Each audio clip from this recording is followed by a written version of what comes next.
여러분, 부모님 집에 얹혀 사는 게 과연 괜찮은 걸까요? 오늘 우리는 캥거루족이라는 이 사회 현상을요, 그냥 단순한 경제 문제를 넘어서 자연의 법칙이라는 아주 독특한 렌즈로 한번 들여다보려고 합니다.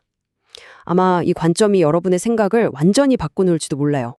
네, 바로 캥거루족입니다. 졸업하고 나서도 부모님의 경제력에 기대어 사는 청년들을 말하는 거죠. 많은 분들에게 이건 어쩔 수 없는 현실일 텐데요. 오늘 우리가 살펴볼 관점은요, 이게 어쩌면 보이지 않는 우주의 법칙을 어기는 행위일 수도 있다고 말합니다. 자, 보시면 아시겠지만 이게 단순히 자녀만의 문제는 아니라는 거죠. 청년들은 자립이 늦어지면서 사회적으로 불안정해지고 부모님들은 끝도 없는 부양 부담에 정작 당신들의 노후는 준비도 못하고 계신 거죠. 뭐랄까, 양쪽 다 힘든 그런 상황인 겁니다. 그래서 이 문제에 대한 해법을 찾아보기 위해서 오늘은 좀 다른 길을 한번 가보려고 합니다. 먼저 이 딜레마의 본질을 파헤쳐 보고요. 자연의 경비나 자녀 양육의 법칙 같은 아주 흥미로운 개념들을 살펴볼 거예요.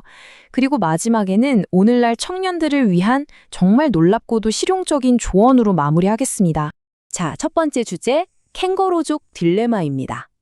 강연자는 이 문제를 단순히 돈 문제로만 보지 않아요.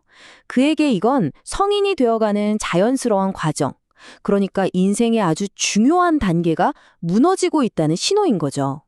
그리고 이 붕괴에는 반드시 대가가 따른다고 바랍니다. 자, 그래서 이런 도발적인 질문을 한번 던져보는 거죠. 만약에 청년이 부모님 덕에 생활비 아껴가면서 돈을 모은다면 그 돈은 과연 어떻게 될까요? 얼핏 보면 되게 현명한 재테크 같은데? 싶을 수도 있죠. 근데 이 철학에서는요, 우주가 그렇게 보지 않는다는 겁니다. 대답이 정말 충격적이죠? 자연이 그 돈을 도로 빼앗아간다. 이 관점에 따르면요, 부모에게 의존해서 모은 돈은 일종의 부당이득으로 여겨진대요. 그래서 결국엔 사기를 당하든 갑자기 어디 아파서 돈을 쓰든 불운한 방식으로 그 돈을 다 잃게 된다는 거죠. 마치 우주가 억지로 균형을 맞추려는 것처럼 말이죠. 아니, 도대체 왜 이런 일이 일어나는 걸까요? 그 이유를 제대로 알려면요, 이 모든 철학의 기본이 되는 핵심 개념, 바로 자연의 경비 법칙이라는 걸 알아야 합니다. 이게 뭐냐면 마치 우주가 우리 각자에게 활동비를 넣어주는 그런 통장 같은 거예요. 강연자의 핵심 사상이 바로 이겁니다. 자연은 당신에게 딱 필요한 만큼만 줍니다. 인생 공부를 위한 경비로요. 이게 무슨 뜻일까요? 그러니까 우리가 버는 돈은요, 재산을 막 쌓으라고 주는 게 아니라는 거예요. 오히려 우리가 이 세상에서 배워야 할 것들을 경험하는 데 필요한, 뭐랄까, 학비 같은 거라는 거죠.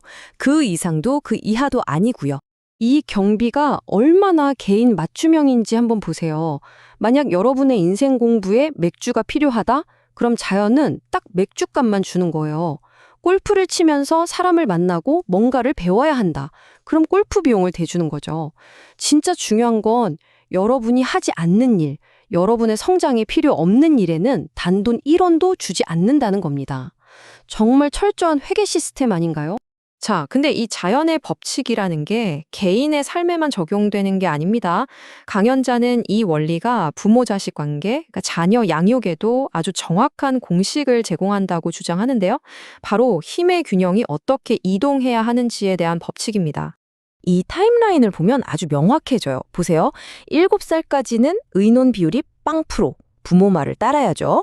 근데 14살이 되면 30% 정도는 의논을 시작하고 21살이 되면 70%까지 늘어나요. 그러다 20대가 되면 100% 모든 걸 함께 결정해야 한다는 거죠. 이건 권력을 점진적으로 자녀에게 넘겨주는 과정이에요. 만약 부모가 이걸 무시하고 20대 자녀를 7살짜리처럼 대한다? 그럼 자연의 법칙에 어긋나서 문제가 생긴다는 겁니다.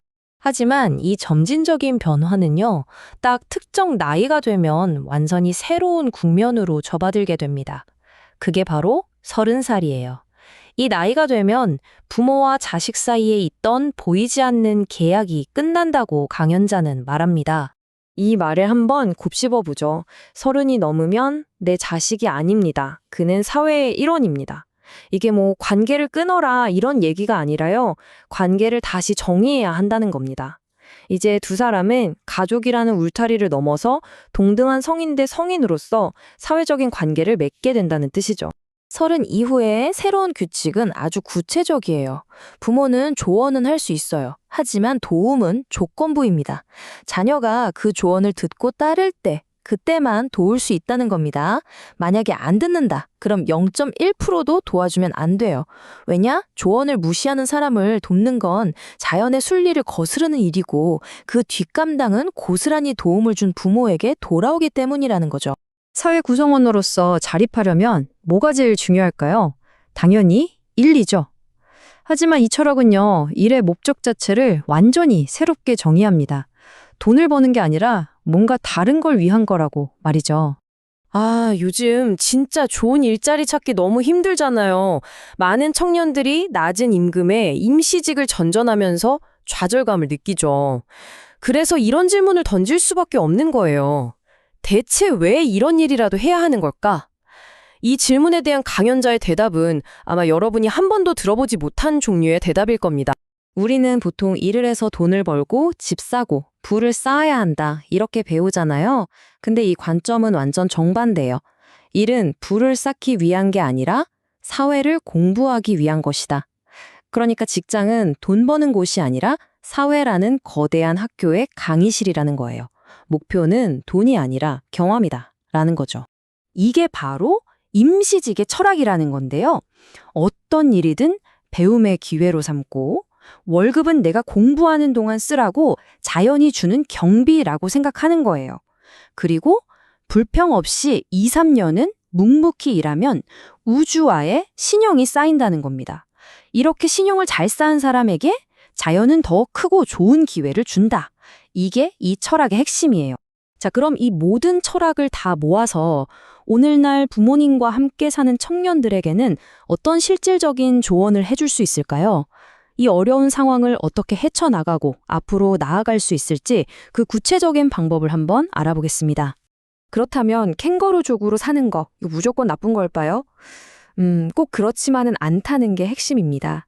강연자는 명확하게 말해요. 그냥 기생하는 캥거루가 되는 건 잘못됐지만 건설적인 캥거루가 되는 건 가능하고 심지어 바람직할 수도 있다는 거죠. 그럼 어떻게 해야 건설적인 캥거루가 될 수 있을까요? 방법은 생각보다 간단합니다. 한마디로 일방적으로 받기만 하던 관계에서 벗어나서 이제는 내가 뭔가를 주기 시작하는 거죠. 컴퓨터 같은 기술로 부모님을 도와드리고 또 반대로 그분들의 인생 지혜를 겸손하게 배우고 무엇보다 집안에 웃음과 즐거움을 주는 존재가 되는 거예요. 이렇게 하면 의존 관계가 서로 성장하는 파트너십으로 바뀔 수 있습니다. 결국 이 모든 조언은 딱 하나의 메시지로 모아집니다. 돈 걱정하지 말고 내 자신을 갖추면서 재미있는 일을 하세요. 그러니까 지금 당장 돈 버는 거에 너무 조급해하지 말고 내 자신의 성장에, 내 호기심을 따르는데 집중하라는 겁니다. 그렇게 내 가치를 키우는 데 집중하면 필요한 경비는 자연히 알아서 채워줄 거라는 그런 믿음을 가지라는 말이죠. 강연자는 마지막으로 이런 말을 남깁니다. 여러분은 나라의 보배이자 인류의 보물입니다. 움츠러들면 안 됩니다. 이건 그냥 힘내라는 말이 아니에요. 사회가 정해놓은 성공의 기준에 지금 당장 맞지 않더라도 괜찮다는 겁니다. 여러분 각자의 내면을 갈고 닦는 게 훨씬 더 중요하다는 메시지죠. 그렇게 준비하고 있으면 여러분의 시대는 반드시 올 거라는 어쩌면 약속과도 같은 말입니다.